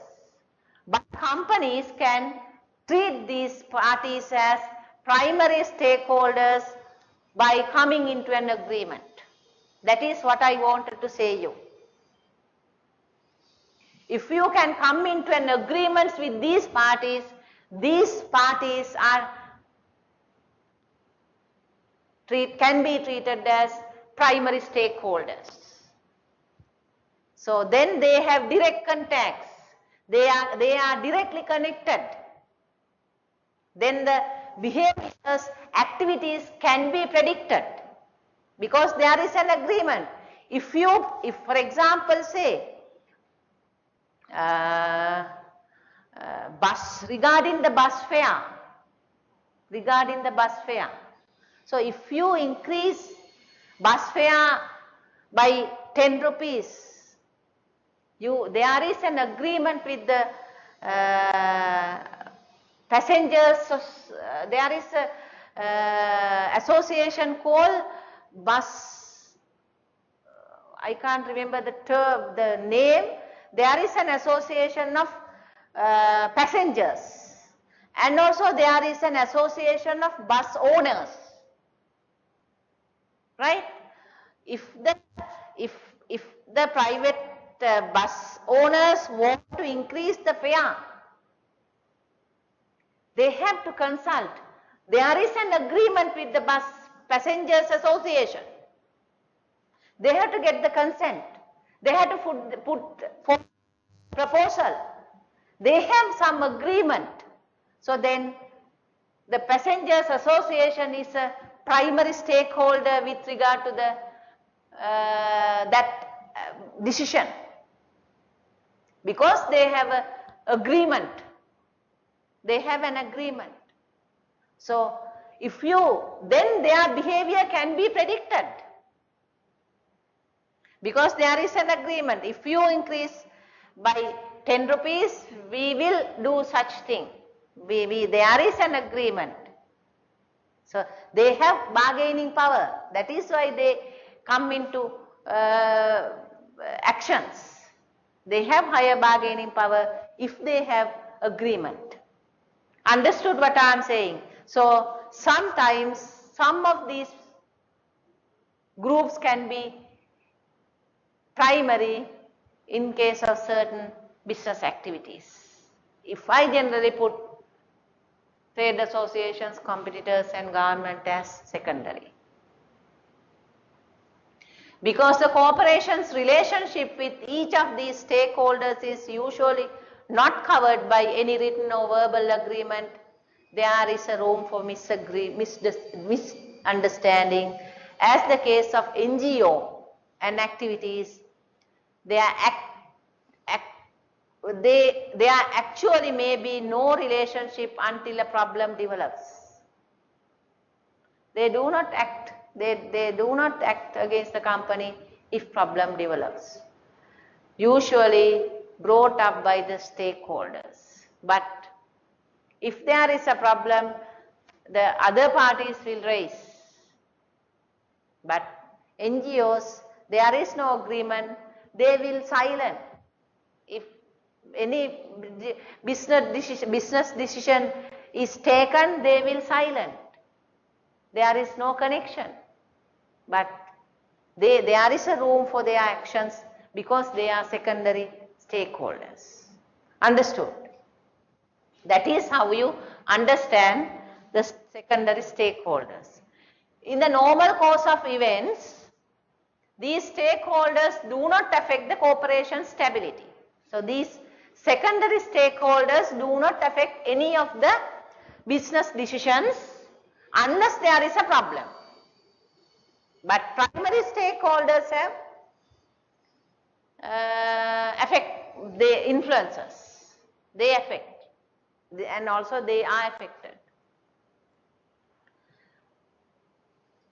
Aside from competitors, these secondary stakeholders are not usually monitored by the corporation in any systematic fashion. And again, organizations do not monitor the secondary stakeholders' behaviors.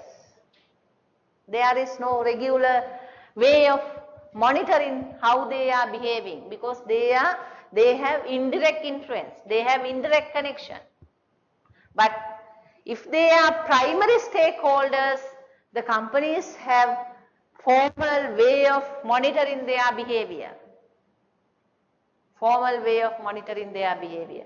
But in the case of secondary stakeholders other than competitors, there is no formal way of monitoring the behavior of the secondary stakeholders.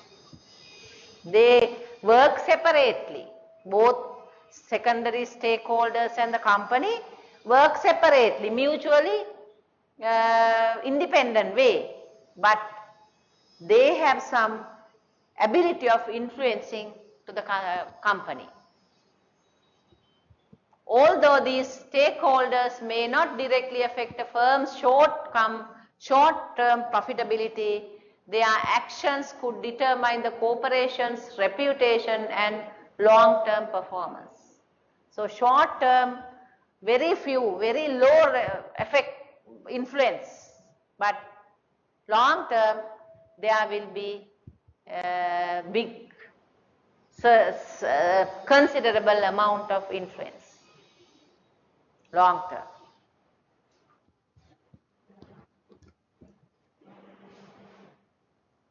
The third step under the stakeholder analysis, to estimate the effect on each stakeholder group from any particular strategic decision.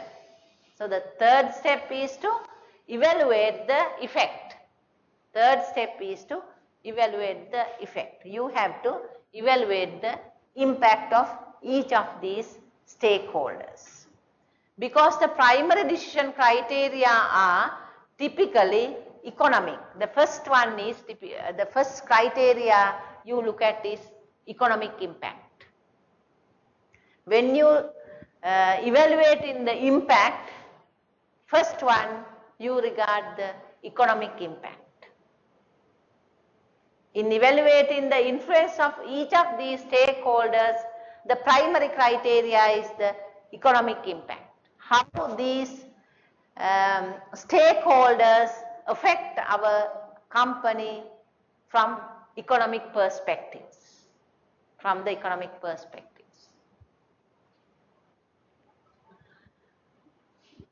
This is the point where secondary stakeholders may be ignored or discounted as unimportant. So the primary stakeholders have the high priority. When you analyze in the stakeholders, so the primary stakeholders will come at top, because primary stakeholders look at the economic aspects, the impact from the economic perspective. They are at the top. Customers, employees, the suppliers, distributors, they companies' economic aspects. So then the primary stakeholders, when you analyze the stakeholders, primary stakeholders are given higher priority from the, because our primary concern is economic impact. Understood? That is the prime criteria we look at in evaluating the stakeholders. That is the most, the prime criteria.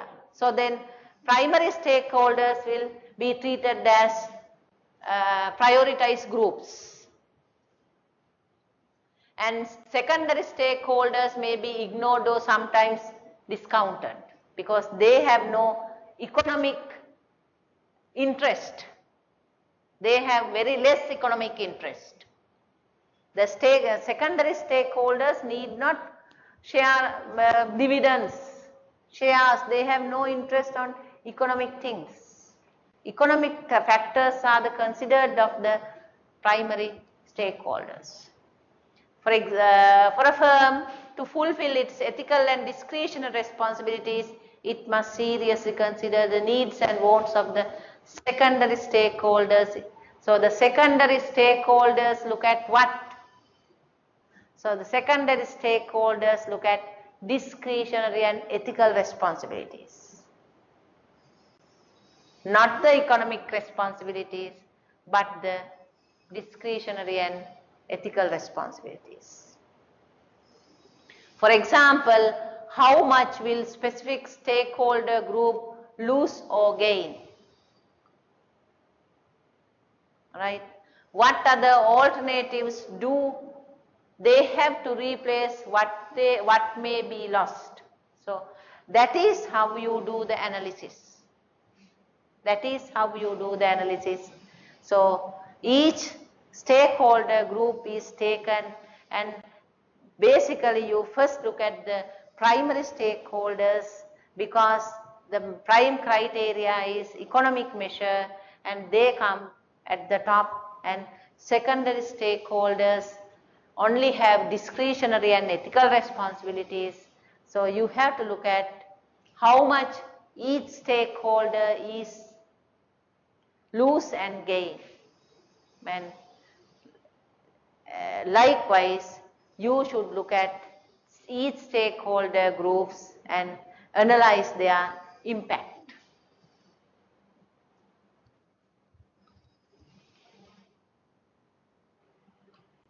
For that purpose, in analyzing the stakeholders, you need stakeholders' inputs. You have to have stakeholders' inputs. So most of the companies have discussions with the stakeholders.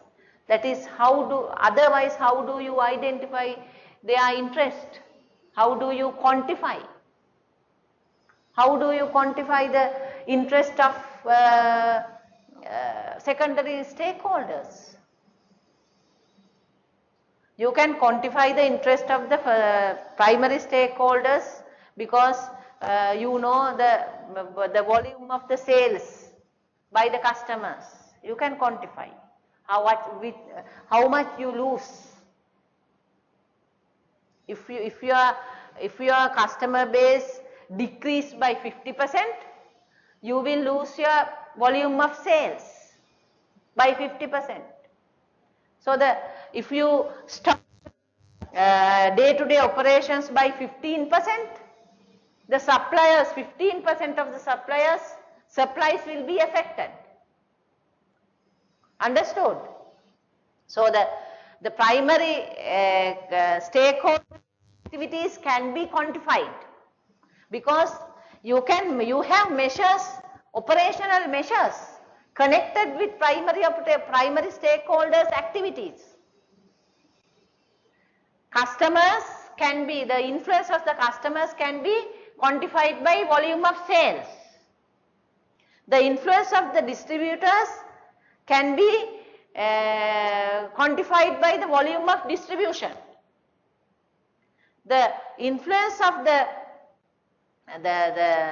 supplies can be quantified by volume of supplies. Understood?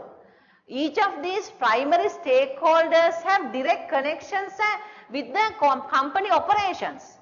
By quantifying company operations, you can quantify the primary stakeholders influence, impact, because there is a direct connection. Understood? But with regard to the secondary stakeholders, you can't quantify the impact. You can't quantify the impact with regard to the secondary, how they influence your company, how your company influence them cannot be quantified. Understood what I am saying? So then for that purpose, what you can do, you can get inputs from these parties. You can come there, ask them to come to discussions and ask, if we do this, if we take this decision, how do you treat it? How it affect you? How do you act against that? You can have discussions and inputs. Understood? So once stakeholder impacts have been identified, managers should decide whether stakeholder input should be invited into the discussion of strategic alternatives. When you are taking strategies, you can have the impact of the stakeholders further through discussions. A group is more likely to accept or even help to implement the decisions. Sometimes these people accept and help the decisions. If it has some input into the alternative is chosen and how it is to be implemented, then you have to consider their inputs and put these inputs to your alternative decisions.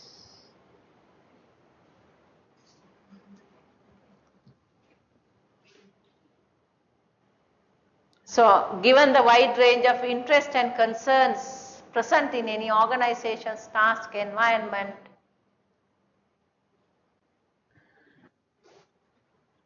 one or more groups at any one time probably will be dissatisfied. So, even though you ask discussions, you take their ideas, you take their inputs into your alternative decisions, there will be at least one party who is dissatisfied with your decision. You can't fulfill all of the stakeholders' interest in other terms. In other terms, that means you can't fully satisfy all of your stakeholders. At least at one time, some people may disagree, dissatisfied with the organization's activities, even if management is trying to be socially responsible. So there is another problem. Throughout this lesson I said you, social responsibility has many more advantages and positives. Sometimes you will find at least one party at one time, sometimes, will disagree with your activities, even though you are so much of socially responsible. Even though you are so much of socially responsible, at least one party at one time will disagree with your activities. Right? The company may have some stakeholders of which it is more only marginally aware. Some have very less awareness about your activities. So then they will raise some negative activities. They don't know your activities, marginally aware of your activities. Sometimes they may raise some negative activities over your decisions. Right? So then, therefore, before making a strategic decision, strategic managers should consider how each alternative strategic decision will affect various stakeholders. Before making a strategic decision, for example, say launching a new product, for example, say extending business activities into another market, go globally. You are making a strategy to cater the global market, will be a strategic decision you are taking. So, in making such strategic decisions, you should, these alternatives will affect various stakeholder groups, and what seems it first to be the best decision because it appears to be the most profitable may actually result in the worst set of consequences to the corporation sometimes. Right? Sometimes will be most profitable, but may actually result some negative results. Right? So then when you are making strategic decisions, you have to look at socially responsible activities as well. Understood what I am saying? Otherwise you will face, even though they are profitable, you have to face some worse circumstances. You have to face some worse circumstances if you do not engage in if you look at the social aspect of this decision. Economically it will be highly viable, but actually you will face most of the worst circumstances. If you forget about social aspect of that decision, if you do not look at the social aspect of that decision, you have to face so many negative circumstances, even though it is economically viable. That is what I am going to say. Understood? And I want to cover this part also, but the problem is time. Ethical behavior.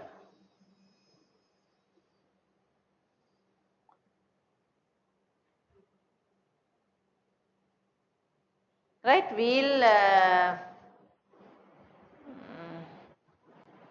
I will discuss this topic as well when I am covering the strategic management process. Before starting the management process, strategic management process, I will discuss the importance of ethical behavior, right? So these social responsibility and ethical behavior go together, right? So when you are making a strategic decision, you have to consider the social aspect and ethical aspect, right? Thank you.